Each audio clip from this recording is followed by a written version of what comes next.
King, and I'm an attorney here at King & King PLC, and I'm here with Pearl today for another one of our Pawside chats.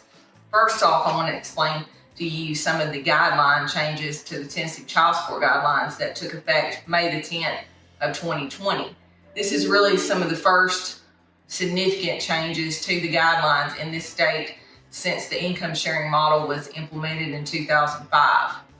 Many of you probably want to know, when can I use the new revisions to look at either a modification, either an increase or decrease in the support obligation.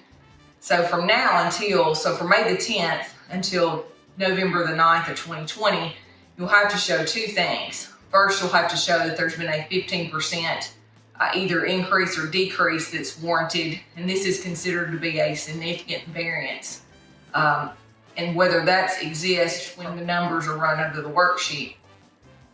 And also you'll have to show that there's some other circumstance that would change. That other circumstance may be, for example, that one of the children that you either owe support for, or if you're the person looking for support to be paid, one of those children may have aged out. They may have reached 18 and graduated high school. That can be an example. And there's going to be others that will be applicable under the law. Beginning November the 10th of 2020 and hereafter, the only change that you will have to show will be that there's a 15% either increase or decrease in the support obligation and what it should be.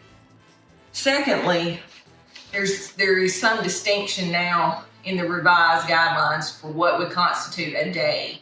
The amount of time that both parents spend with the children or child is provided and plugged into the child support worksheet.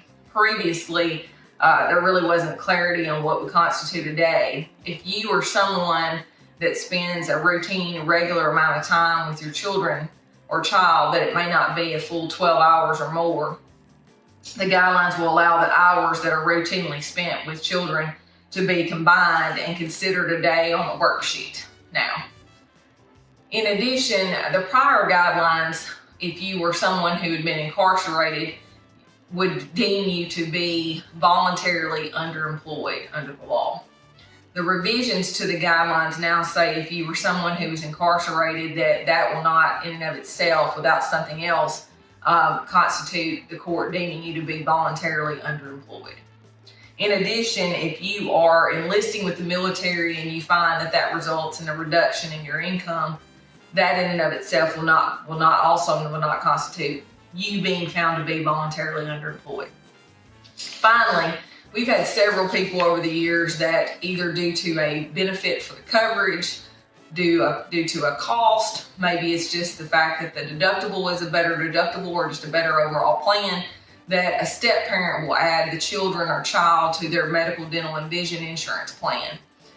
Previously, prior to these revisions, there would not be any consideration for that step parent's cost for the children in the child support calculation for their spouse. Now the guidelines and these revisions indicate that if the step parent will have medical and dental and vision insurance costs for the children, that cost can be credited to their spouse in the worksheet. Finally, if we can help you on the child support matter or really any other legal matter that we can assist you with, please don't hesitate to give us a call at 731-664-6864.